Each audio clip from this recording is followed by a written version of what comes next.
Thank you so much for joining me today. And I thought I would talk today about something that I've been wanting to put out there. It is a very, very sensitive subject, yet we live in a world that is not always safe. And I do believe that there are sectors in our population which are vulnerable, such as children, most of the time elderly also, and definitely handicapped people who are confined maybe to a wheelchair and cannot fend for themselves, etc. So these are groups which they really get our attention, because when we see something that doesn't quite seem right, or just something seems off, we almost want to intervene, don't we? Because we are compassionate human beings. We're good people, and whenever we see something that is unjust, we want to do something about it. And it has to do with the unevenness or the unequal stance of the two people, the bully and the vulnerable person. So we want to automatically go in there and intervene. There are those times, however, in which something happens in our thought process and we do what I like to call a head scratcher. And that's when we go, and we scratch our heads, don't we? Because we actually think, do I have a dirty mind? Am I being overly concerned over this? Am I being too hard on someone? And those are normal thoughts. It's actually very healthy to question things before you act, whenever you can, of course. There are those emergencies in which you don't have much time to think and you just have to react. I get it. But for the most part, we as intelligent creatures, there's a certain, thought process that goes on before we take action, especially when we are intervening in somebody else's life, right? Well, let's think about this. Imagine you are you're just visiting these people. And the little girl, let's say she's about 5 years of age, she walks out of the bathtub in a little towel. And the towel is holding well. I mean, she has either Velcro or maybe a little button or something that holds. So it's holding well. Nevertheless, she just came out of the tub and she's only wearing a towel. And she walks into her biological father's office, home office. And as soon as he sees her, he just jumps on her and kind of tackles her the way a football player would tackle or dogpile on another player, like when you dogpile, sort of, So he's smashed down on her and tickling her so much, and just playing with her, tickling her so badly that she's actually got tears and she's crying because she's laughing so hard. And you can truly tell that they both seem to be having an enjoyable time. What if I told you that one of his best friends is a convicted pedophile? And that also he's very involved in her going to bed, like he goes in there, takes her clothes off before going to bed and changes her into her pajamas, I guess typically that's something a mother does with her daughters at a certain age, when the kids get to be a certain age, as I understand. And there are other things in place which maybe you've noticed, and just for a split of a second, you have a thought. And I'm not going to specify, but let's say that one of his best friends is a convicted pedophile. Typically, we are very close, good friends with people who have things in common with us. Would you say that? In fact, isn't that what holds a friendship together? The bond comes from similarities, right?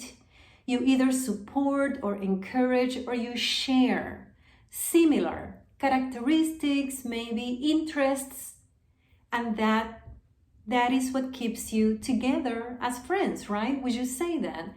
So this person is very close friends with a convicted pedophile, and you have observed certain things in that person before. And for that split of a second, you almost feel guilty about thinking the unthinkable, right? And you say to yourself, wait a minute, I've known him forever, and that's her biological dad.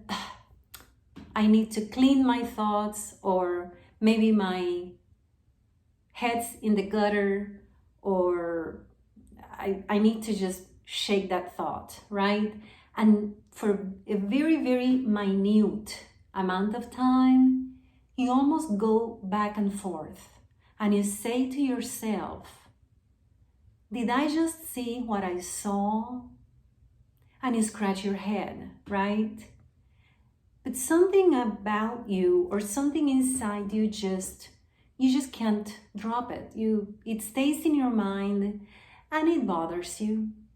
But the idea of an innocent display of affection between those two, the idea of an authentic moment between those two, also makes you uneasy, because then you're thinking, oh my goodness, I really do need to clean my thoughts, right? And not be so hard.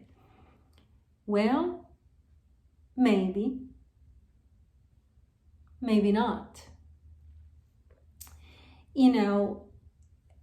There are times when we as normal human beings see things and we dismiss that natural churning of our stomach, or that splitting of a second thought, that something is just not right. And we hold back, don't we, from saying something, but you might discuss it with somebody else, right? Those are the moments which we have to make decisions to either hold back, or maybe tell somebody else, bring it to somebody else's attention, or intervene and do something about it. And that is an extremely difficult thing to do. However, we were not given these symptoms that we feel when in the presence of something evil by accident. We were given our own tools, our internal tools, that let us know when something is wrong, and we should not ignore them. Typically, people who do very bad things have become so highly skilled or adept that they can actually be committing a crime right before your eyes, unlike an animal who is that is a predator. An animal that is a predator and is watching its prey, maybe a smaller animal like a rabbit or whatnot. Animals have to hide, and they have to use the element of surprise to jump that animal, or else that animal is going to go running or do something, climb a tree or something else. But humans are pretty unique in that our intelligence is above. And so humans that are predators and humans that commit criminal acts have become so not because they are stupid, but because they have become quite aware that they can do things in front of others that become that head scratcher, and that not too many people are going to question professionals, old acquaintances, family members, and they know they can get away with things right before our eyes. It is said that we become the average of the 5 people closest to us. If that man tickling that little girl is best friends with a convicted pedophile, I have to ask myself, what is keeping that friendship together? What is keeping those 2 people together? And so when I see something such as that display between father and daughter, there is going to be a level of discomfort. And you should never apologize for having those thoughts. On the contrary, it means that your brain is working just fine. And we should never ignore what seems almost too evident, yet obscure and dark enough to be done right before our eyes. One thing also that I want to mention to many of you, if you happen to be in circles where you find yourself constantly scratching your head and thinking, do I have a dirty mind, or did I see what I saw? And you actually are almost asked to not believe your own eyes and to not believe your own ears. Maybe you're in the wrong circles, and maybe it's time for you to find circles where adults are safe and they are not so complex or convoluted that you have to constantly scratch your head. Life does not have to be so difficult, and figuring out people, safe adults, should not be either. If it is, maybe you need to reevaluate your circles.